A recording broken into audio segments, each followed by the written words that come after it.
So మీ ఇద్దరి లైఫ్‌లో సెపరేట్‌గా గాని, కలిసి గాని ద వెరీ హ్యాపీయెస్ట్ మొమెంట్ అంటే ఏం చెప్తారు? మీ లైఫ్‌లో తను నా పక్కనుంటే చాలు నేను లైఫ్ లాంగ్ హ్యాపీగానే ఉంటా. ఇదే. బై ఎనీ సిట్యుయేషన్ తను ఎలాంటి పరిస్థితుల్లో ఉన్నా సరే నేను పక్కనే ఉంటా.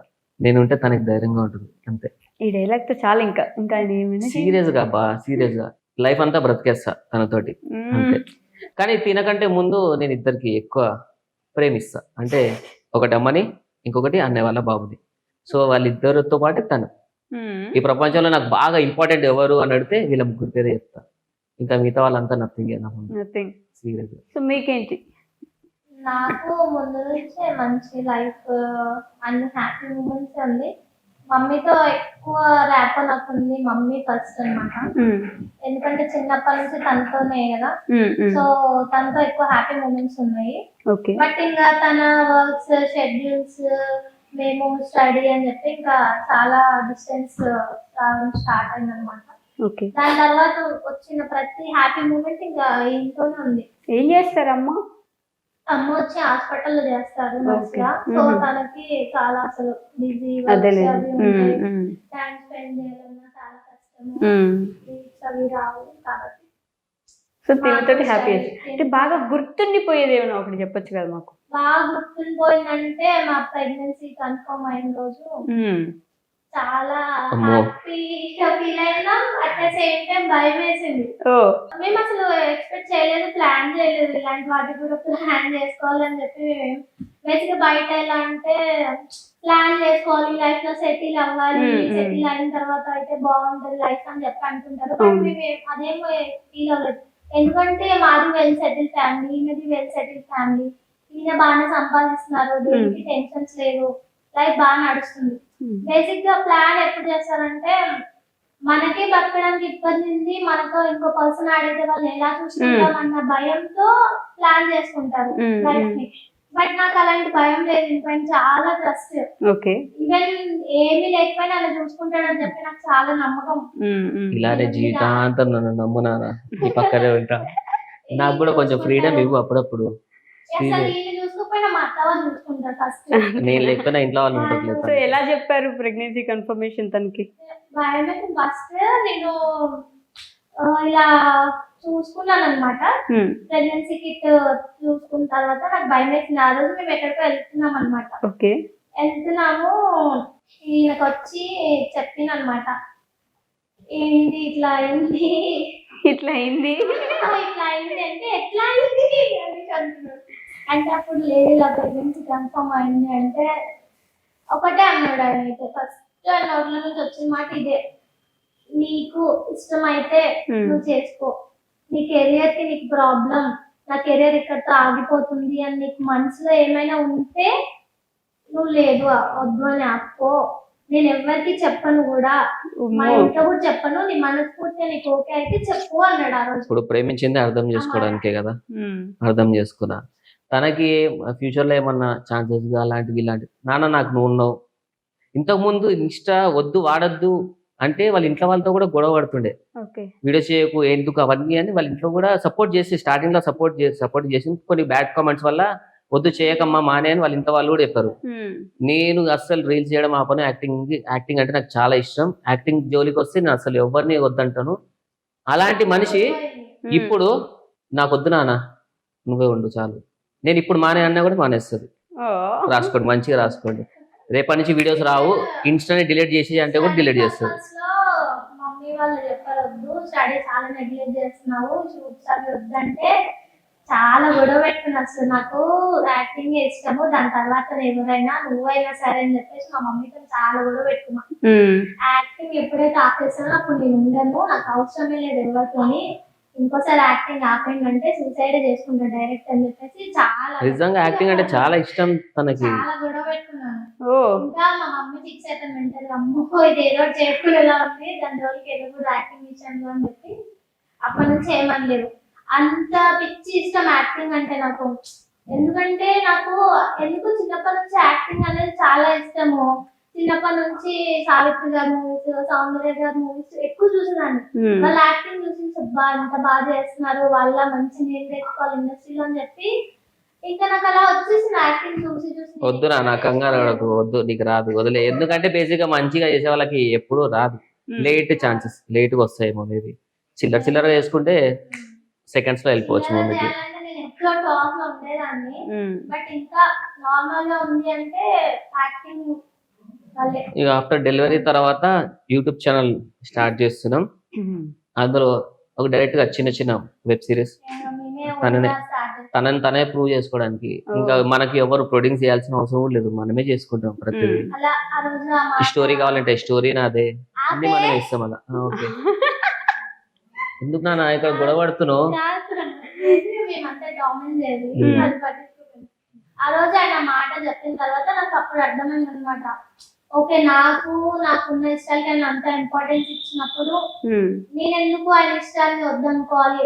ఈవెన్ ఎవరికైనా పొజిషన్ లో ఉంటే ఒక హస్బెండ్ కి చాలా ఇష్టం ఉంటుంది ఒక ఫాదర్ కాబోతున్నాడు అంటే, వాళ్ళు దేనికైనా సాక్రిఫైస్ చేస్తారు. అలాంటిది నేను ఎందుకు వదులుకోవాలని చెప్పేసి, లేదు నాన్న మాట్లాడదాం ఇంట్లో అని చెప్పిన. నిజంగా మాట్లాడదాం అంటే అవును మాట్లాడదాం అంటే ఫస్ట్ ఏంటి మా అత్త చెప్పిన.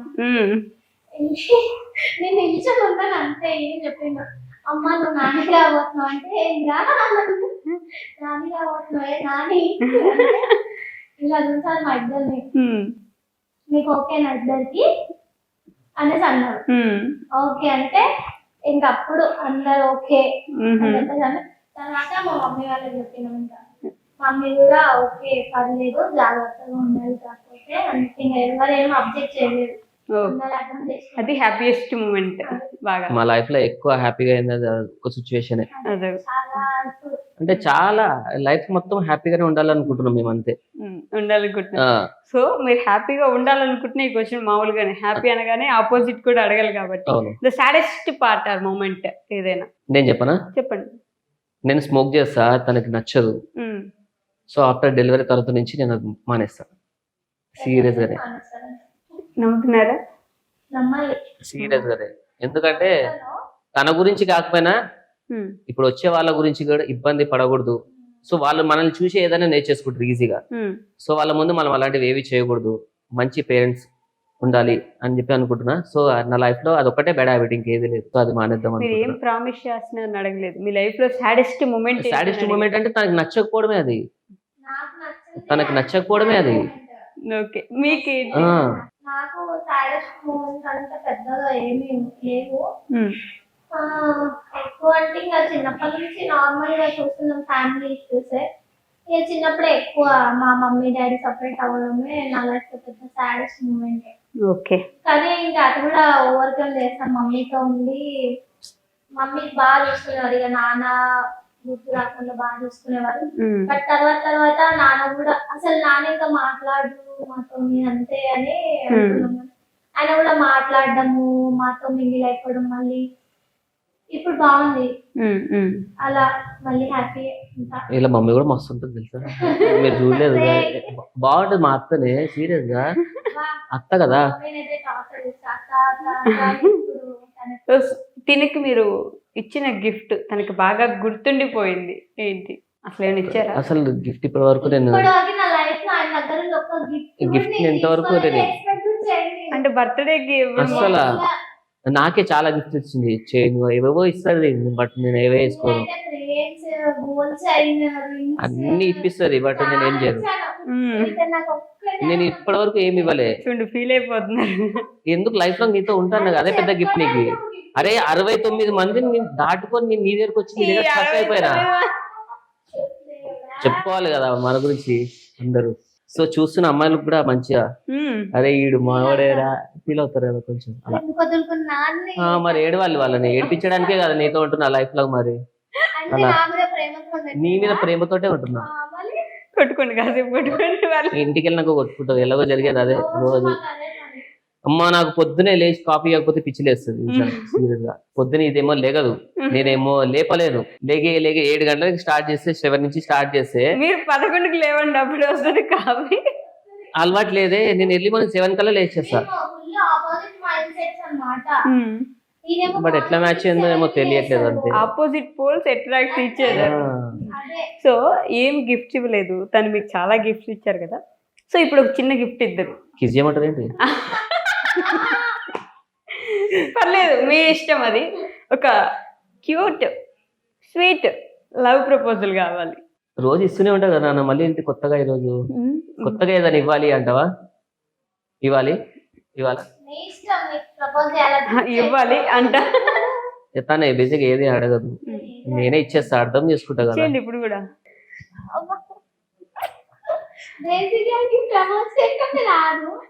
ఇది నా స్టార్టింగ్ లో కూడా నేను ఎప్పుడూ ప్రపోజ్ చేయలేదు తనకి. ఎక్స్ప్రెస్ చేయడం, ఏదైనా సిచ్యువేషన్ వచ్చినప్పుడు లవ్ అర్థం చేసుకోవడం తప్ప చెప్పడం రాదు. ఇప్పుడు కూడా మీరు ప్రపోజ్ చేయాల. సో ఒకసారి నానా, ఆకాశంలో చుక్కలు ఎన్నైనా ఉండొచ్చు, కానీ చందమామ ఒకటే. తోక చుక్కలాగా రాలిపోయి అమ్మాయిల కోసం వెయిట్ చేయడు ఈ సొంతం. చందమామ లాంటి అమ్మాయి కోసం వెయిట్ చేస్తాడు. ఇలా నీ లైఫ్ లో నీతో లైఫ్ లో నీతోనే ఉంటా. Love you for ever and ever. Love you నానా, లవ్ యూ. కాకపోతే పొద్దునే లేచి కొంచెం కాఫీ ఇస్తే బాగుంటది. మూడ్ ఆఫ్ అయిపోతుంది ఎర్లీ మార్నింగ్. మరి అది కాదు, మిమ్మల్ని ప్రపోజ్ చేపిస్తానని నేనేమైనా ఇంటర్వ్యూ ముందు మీకు చెప్పానా? లేదు. మరి ఆ లైన్స్ ఎక్కడవి? చెప్పేసా ఫ్లోలో మనకు వచ్చేస్తుంటాయి అన్నమాట. వస్తూనే ఉంటాయి. సో నా ఈ ఇంటర్వ్యూ జరిగిన తర్వాత నుంచి నెక్స్ట్ టైం మీరు మారుతుందో మారదు అనేది. ఎర్లీ మార్నింగ్ లేచిన తర్వాత కొంచెం కాఫీ ఇస్తే బాగుంటుంది. పెట్టుకొని ఆగండి. కొంచెం చెప్పాలి కదా, లేదంటే నన్ను ఒక 3 months అలా వదిలేసామనుకో ఫ్రీగా ఉంటాను. నేను రీసెంట్ గా బిగ్ బాస్ షో చూసినప్పుడు అలా అదే అనుకుంటుంటాను నేను కూడా. సీరియస్ గా అక్కడికి వెళ్ళిపోయినామంటే ఒక 3 నెలలు ప్రశాంతంగా ఉండొచ్చు, ఏ టెన్షన్స్ ఉండవు. అడవులు వేసేస్తారు, పర్లేదు, అడవిలో వెళ్ళినా బతికేస్తారు. ఎగ్జాక్ట్లీ. వద్దులే వద్దులే అక్కడ వద్దులే వద్దులే అంట. అక్కడ కూడా సేమ్ నువ్వేనా? ఇప్పుడే లైఫ్ లాంగ్ ఉంటా అంటారు, లైఫ్ లాంగ్ ఉంటాను అంటారు. జీవితాంతం ప్రేమ తనకే, నా ప్రేమ మొత్తం తనకే. మొదలు ఇంకేమైనా ఎవరికైనా పంచుతారా? ఆహా అలా అని కాదు, అందరికి అలా పనిచేస్తుంటా. అలా లైఫ్ లాంగ్ ప్రేమ మొత్తం తనకే. అందుకే నువ్వు పిచ్చిదాని కాబట్టి నువ్వు నన్ను నమ్ముతున్నావు. మీరేంటని నవ్వుతారు? పిచ్చిదా అన్నారు. ఇగో ఇప్పుడు ఎన్ని మాట్లాడినా ఏ ఇంటర్వ్యూ కదా అట్లనే ఫన్ కోసం మాట్లాడినా అని చెప్పేస్తా. ఇది ఒక్కటే అబద్ధం. అసలు కొట్టండి మీరు. ఇంటికి వెళ్ళాక ఇది ఒక్కటే చెప్తా. అవును కదా, ఓకే. మాటలు అసలు పట్టుకోలేం మాటల్లో. ఇంకో 4 నెలలు అయితే ఇంకొకరు వస్తారు అల్లరి చేయడానికి. అమ్మో ఇంకా నా వల్ల కాదు నిజంగా. అసలు పిల్లల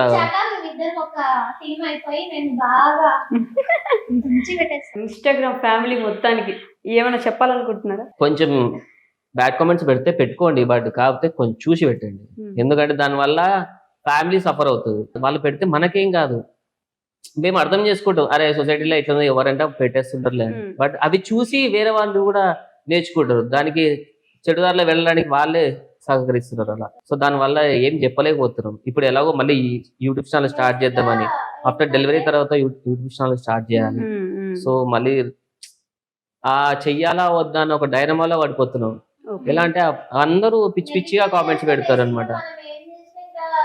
పాజిటివ్ ఉన్న వాళ్ళ మైండ్ సెట్స్ కూడా నెగిటివ్ గా మారిపోతాయి కదా. సో అదేదో జనాలు నెగిటివ్ గా చూసే బదులు, ఇప్పుడు నా గురించి కొంచెం తెలుసు, వాళ్ళకి తెలియదు చెప్పను, తెలుసు. మా ఇంట్లో 4-5 years జర్నీ, నా లైఫ్ తెలుసు. అంత ముందుదంతా అసలు నా గురించి పర్సనల్ గా ఏమీ తెలియదు. వాళ్ళకి వాళ్ళు అజ్యూమ్ చేసుకొని తనిది అని చెప్పేసి కామెంట్స్ పెట్టుకోవడం తప్ప ఏమీ ఉండదు దాంట్లో రూమర్స్. సో అవి తగ్గించుకొని జనాలు అర్థం చేసుకొని సపోర్ట్ చేస్తే బాగుంటది. వీలైతే ప్రేమించండి, పోయేదేముంది. మా అయితే తిరిగి ప్రేమిస్తారు. ఆల్మోస్ట్ ప్రతి ఇంటర్వ్యూలు ఇదే చెప్తాం మీకు. వీలైతే ప్రేమించండి అంతే. అసలే చిన్న లైఫ్ కదా, ఉన్నది ఒకటే జిందగీ, ఉన్నంతకాలం హ్యాపీగా ఉండాలి. నలుగురితో అంటే మన ఇంట్లో వాళ్ళు కూడా ఉండొచ్చు. సార్ మీరు ఏం చెప్పినా నాకు కొంచెం డిఫరెంట్ గానే అర్థం అవుతుంది. మన చుట్టుపక్కల ఉన్న వాళ్ళతో కూడా మనం మంచిగా ఉండాలి. So thank you. ఇన్ని నెలల తర్వాత అయినా ఒప్పుకొని ఇక్కడ వచ్చి కూర్చొని ఇంత క్యూట్ లవ్ స్టోరీ మాకు చెప్పినందుకు. లవ్ ఎక్కడుంది అసలు ఫస్ట్ లవ్ స్టోరీలో? Thank you.